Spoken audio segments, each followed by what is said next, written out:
Welcome to Megamind. I am David. And I am Monica. A quick reminder, please give us a like, hit the bell, and subscribe to our channel. Thank you for watching and supporting us.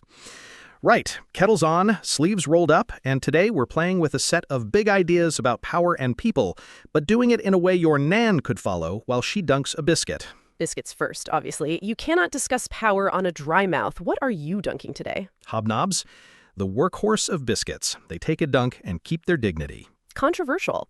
I'm a custard cream loyalist, which is actually relevant because loyalty without boundaries is a theme today. Watch how I pivot from tea to tactics like a ninja. You do love a segue that nobody asked for. But yes, the game plan today is simple. Less talk, more signal. Choose your field before you fight. Design the menu when you cannot pick the outcome. Take a step back so your steps count. And if you have to yield, do it in a way that buys you time. And do not forget the bit about paying your own way. Free biscuits are fine. Free strategies are not. Speaking of, did you ever take one of those free trials that want your card, your postcode, your soul, and your firstborn? I once signed up for a free yoga app that wanted daily access to my microphone. I'm not chanting to an algorithm, David. I barely chant to a human. Let's start with the quietest idea, because I know you struggle with quiet. Always say less than necessary. You say that and then immediately accuse me of oversharing. This is an unsafe workplace. Hear me out, though. I used to think clever meant long. Paragraphs, subclauses, footnotes, the whole dramatic preamble.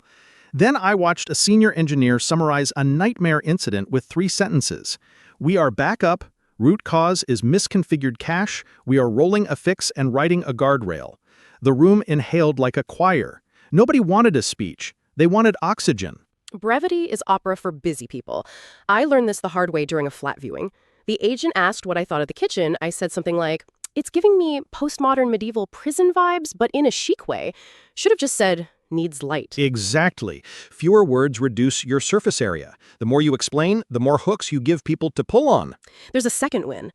When you speak less, you hear more. People fill silence with their own clues. Last week, a sponsor told me, "I love this proposal, but I'm worried about compliance." I shut up. 10 seconds later, they told me the exact clause that scared them and suggested a workaround. It was like watching a lock open itself. Silence is a key, also a mirror. People will see themselves in it and reveal what matters.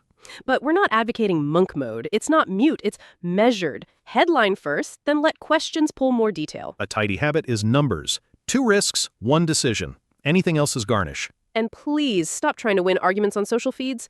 Which brings us to another law. Win through actions, never through argument. I knew you'd go there. Remember to subscribe. Thank you. The number of times I've watched a thread where everyone is absolutely certain and absolutely wrong. Meanwhile, someone quietly posts a graph or a clip that ends the entire debate. I once tried to convince a mate that a certain build tool would cut deploy times. He argued like his personality was attached to the old way. So I built a small proof, timed it, showed him a side-by-side. We were eating chips when he admitted the numbers were better. Then he took the credit in the stand-up, which, frankly, was the most British thing that happened all week. Let them take the credit if it gets the ship sailing. You are not collecting trophies, you are collecting outcomes. That line is going on a mug. Now that your mug has a slogan, let's talk secrecy. Conceal your intentions. It sounds sneaky until you realize it just means don't announce your finish line too early. Not every plan needs a parade at step 1. It is about timing. If you disclose the endgame too soon, you invite early opposition and endless committee weather. Keep the near step visible and true. Keep the finish in your notebook until the ground is ready. I did this with a content series. Publicly, I said, I'm exploring ideas. Privately, I knew the finale was a deep dive interview. While everyone debated thumbnails and titles, I quietly booked the guest, prepped the questions, and secured the rights. When we dropped the episode, the momentum carried the rest. A classic is product flags. Build a spike behind a feature flag, test it with a tiny cohort, and only talk big when the demo is undeniable. There is a line, though. Keep safety and law clean. If people need context to do the job or stay safe, you owe them transparency. Concealment is not lying. It is staging. Right, what next? Control the options. Get others to play with the cards you deal. This one is fun and not evil when done honestly. Present 2 or 3 real choices, each with a fair trade-off, all of which protect your minimum win. Parents do this all day. Do you want broccoli first or carrots first? Either way, vegetables are happening. Managers too. We can cut feature X, slip by a week, or add to contractors. Which pane do you prefer? And in pricing, a premium tier makes the mid-tier feel sensible, but do not fake it. People smell manipulation faster than week-old tuna. Anchors should be real, defaults should be sensible, and there should always be a graceful opt-out. Do you know who hates fake options?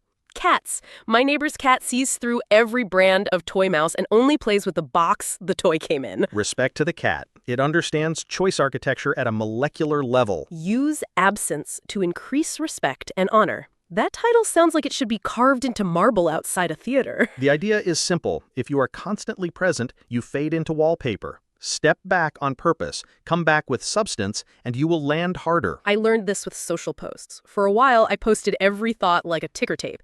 Engagement dropped because I turned myself into background noise. Then I switched to a steady cadence with proper craft. Numbers went up, and so did my sanity. It is not ghosting, though. You leave a clear status line and a return point. I do office hours every week, then go quiet to build. People know when they'll get me and when they won't. Scarcity without reliability reads as arrogance. Scarcity with reliability reads as focus. Well put. I shall embroider it on a cushion. Please do not. Your cushions already have motivational slogans. One of them says, ship or be shipped. It was on sale. While we're on human messiness, let's touch the spiciest one. Never put too much trust in friends. Learn how to use enemies. You can hear the comments typing. The spirit is not be a villain. It is incentives.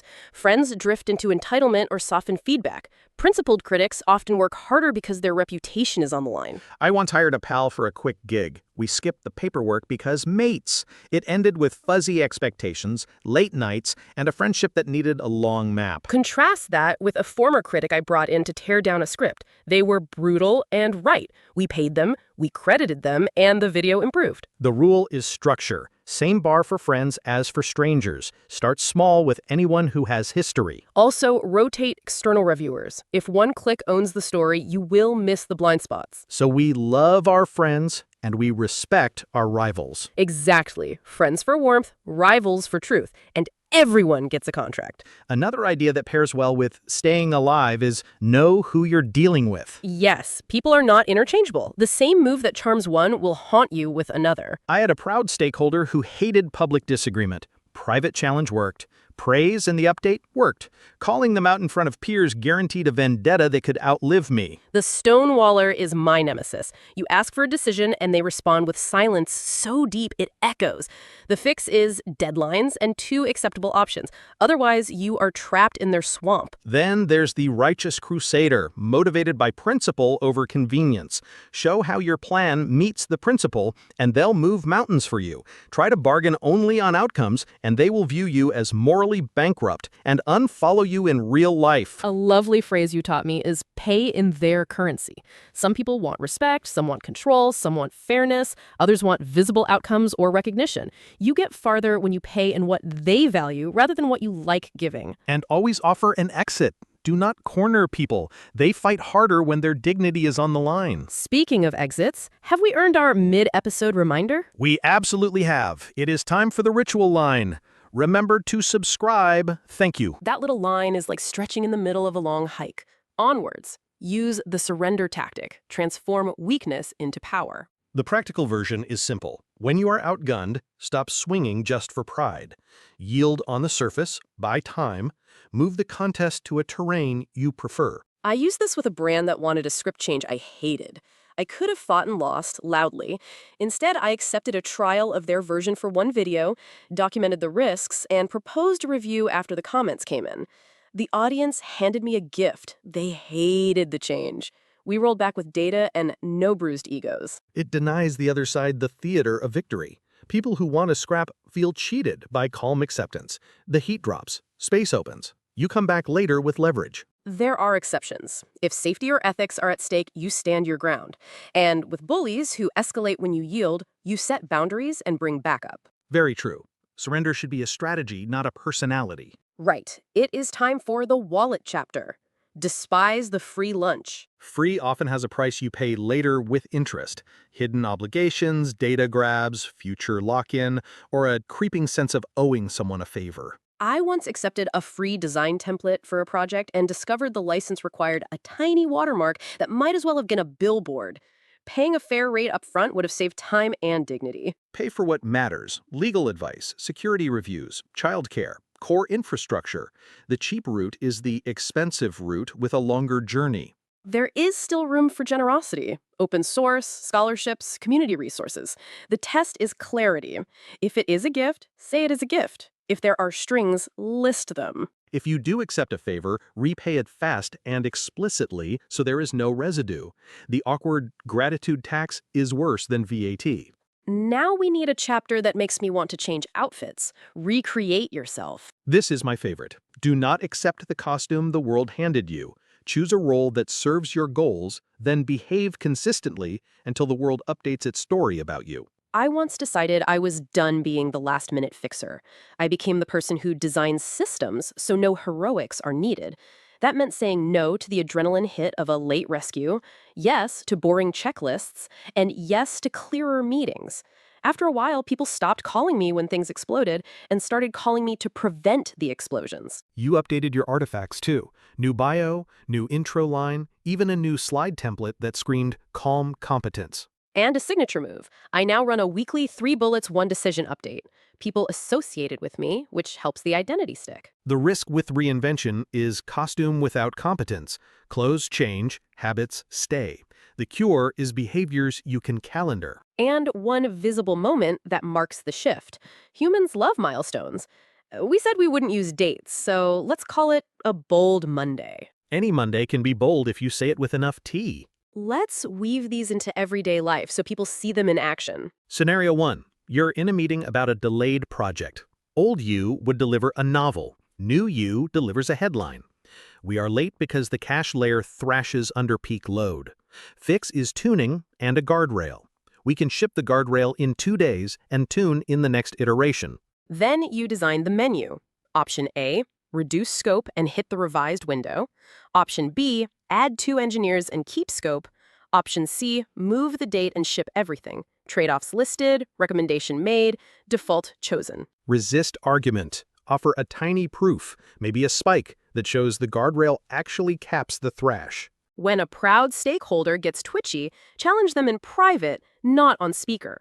Pay in their currency with visible credit. If a senior insists on a path you think is risky, you apply strategic surrender. Accept, document the risks, set a review point, and quietly build leverage. Then you step back, spend a few days off the channel, and return with the proof and the new options. Your absence makes the update land harder. Meanwhile, say no to free tooling that will cost blood and support. Buy the reliable option. And remember that the pal who swears they can save the day may need structure, not trust. Contract, scope, and a tiny paid pilot. Which is almost a full loop of the ideas in 1 week. Not a week, a bold series of tea-fueled intervals. Remember our rule. Right, let's talk about choice architecture at home. Domestic politics is where strategy gets spicy. My trick for household chores is options. Do you want to cook or wash up? Both are pain, both move the house forward, both are fair. I do the same with running. Do you want the park loop or the river path? Either way, we are moving. You know what else works at home? Absence. Not the dramatic I'm leaving kind. The 5-minute sharp pause where you stop trying to convince your partner that your way of stacking the dishwasher is objectively superior. It is superior, though. Cutlery handles down for hygiene. Absolute chaos. Handles up for safety. We will settle this with an experiment. Proof beats argument. You walked into that. I did. I regret everything. Remember to subscribe. Thank you. Shall we do a silly tangent to rest people's brains? Yes, rank these snacks. Crisps, chocolate, fruit, mysterious leftovers in a tiny tub that look like ancient runes. Crisps first, then fruit, then chocolate, then the ancient ruins because those belong to the museum. Wrong! Chocolate first, obviously. Then fruit, then crisps. The runes can go back to the fridge to think about their behavior. Speaking of behavior, remember the time you tried to reinvent yourself as a minimalist and threw out all your cables? I kept the important ones. You kept a single cable that fit nothing made by humans. It had potential. Let's wander down memory lane quickly. When I was a kid, I learned the surrender tactic from my nan without realizing it. I wanted an extra slice of cake. She said, "Tell you what, you can have it after you finished your vegetables." I accepted the delay, ate the vegetables, and by the time I finished, she said, "You know what? I think you've had enough sugar for one day." I respected the move. She never fought. She changed the terrain. My granddad's version was, despise the free lunch. He'd say, there is no such thing as a free lawnmower. Someone will want you to mow their lawn. Wise man. He also had a rule about arguments. If someone is shouting, go make tea. Either they will calm down or they will leave. Either way, your tea is ready. Another home example for knowing who you're dealing with. I had a neighbor who was the proud type. He hated direct confrontation. I wrote him a friendly note about the late-night piano sessions and offered earplugs as a joke. He replied with a lovely apology and quit the concerts. A different person would have required a different approach. And there is the righteous crusader type, who will happily do paperwork for 10 hours if it means fairness. Great for committees, dangerous for petty wars. The hothead needs time. Do not match volume. Lower yours. Pause. Offer to reconvene. The stonewaller needs deadlines and 2 choices. The insecure gatekeeper needs early involvement and a piece of ownership. Pay in their currency. Always. Let us talk money and time, 2 currencies we all juggle. When you pay full price for excellence, you reduce future costs. It is counterintuitive but true. I spent on a proper chair and my back stopped sending me rude emails. I upgraded to a password manager, and suddenly I am not locked out of life every other week. Free managers were like training wheels that never let go. There is also a generosity angle. Be generous on purpose and cleanly. Gift a free hour to someone, but say it's a one-off and wish them the best. That way you do not become an unpaid department. And when you receive a gift, repay with a thank you that removes the emotional invoice. It keeps relationships light. We should link reinvention to generosity. When you change your role, you change what you give. Old you gives last-minute heroics. New you gives calm systems and clear updates. Exactly. And the world adapts if you are consistent. People believe the story you repeat with your behavior. Which circles back to the start. Speak in headlines, then prove them with small wins. And when in doubt, close your laptop and drink water. It fixes most non-structural problems. Time for more random tangents. Favorite sandwich? Grilled cheese with chili jam. Treason. Cheese must never consort with jam. Your taste buds are living a small, fearful life. I prefer order. Bread, cheese, tomato, maybe a noble pickle. Pickle is just jam that did a boot camp. We are going to get letters. Remember to subscribe. Thank you. Right, power tip. Hidden inside the sandwich chat. People argue about taste like it's fact. That is why action beats argument. Feed them the sandwich. If they like it, they like it. No dissertation required. Another tangent. Queue etiquette. Do you hold a place for a friend? Only if the friend appears while I can still see the till. Once I can smell the receipt, it is too late. That is an oddly precise boundary. Structure keeps friendships alive. See how I smuggled a lesson in there? You cannot stop yourself. Let's talk about being deliberate with presence online. If you create content, pick a cadence you can stick to and do seasons. Tease gently, then deliver the drop. Step back to make the next thing. Use community posts to ask questions more than you give answers. It gathers information and keeps the room warm without giving away the finish. And do not poke tribes you rely on for distribution unless you have another route. Know who you are dealing with applies to audiences as much as to colleagues. If you must call out, be precise and brief. Quote fairly. Then return to your lane. People remember quality more than drama. You cannot build a home on arguments. You can build a home on a back catalog that still helps people months later. I want to sneak in a mini toolbox of lines people can borrow. Do it. Short challenge. I might be wrong. Before we lock this in, can we test the other approach against budget and deadline? Boundary with warmth. I want to help, and to do it properly, I will need a small paid pilot.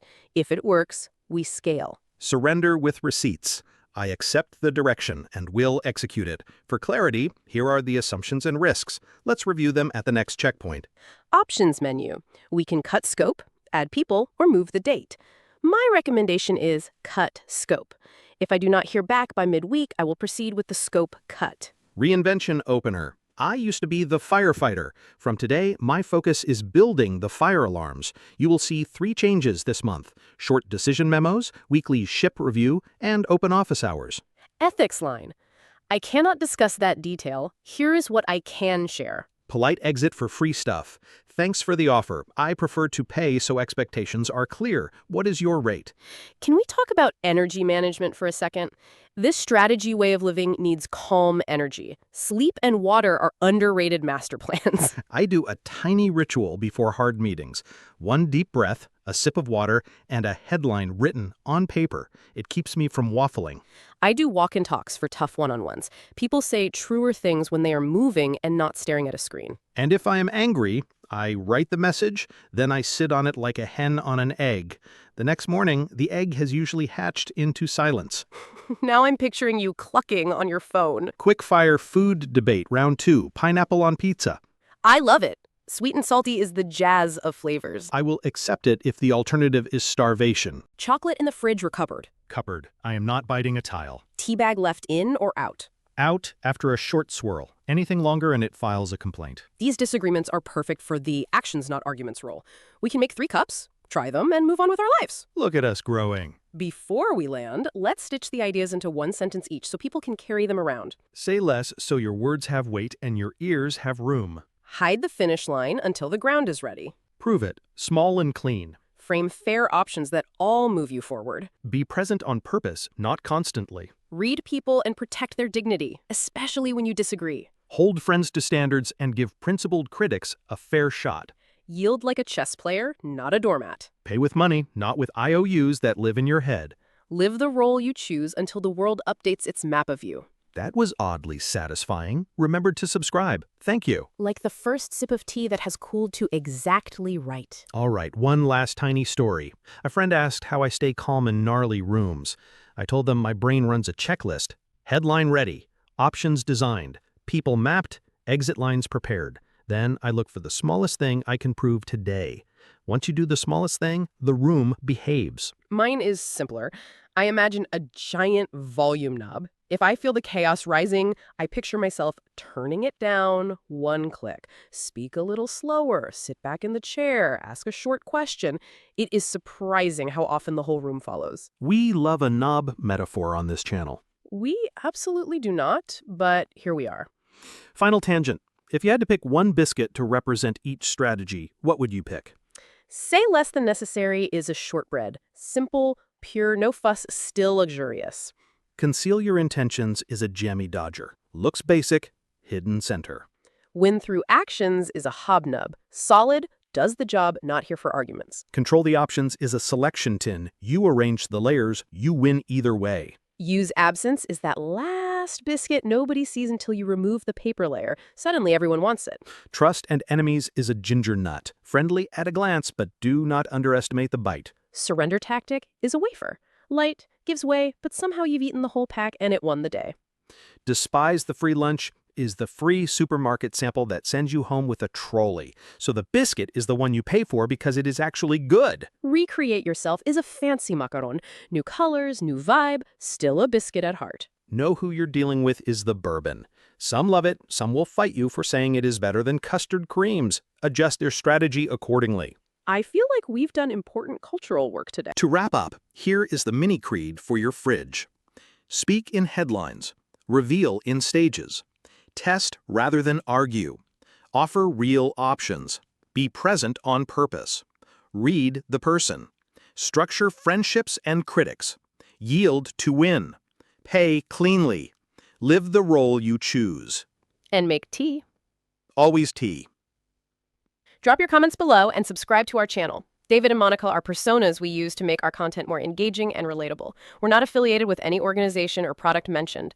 Our discussions are just for inspiration and entertainment, not professional advice. Always think for yourself, take what works for you, and make your own decisions. See you next time.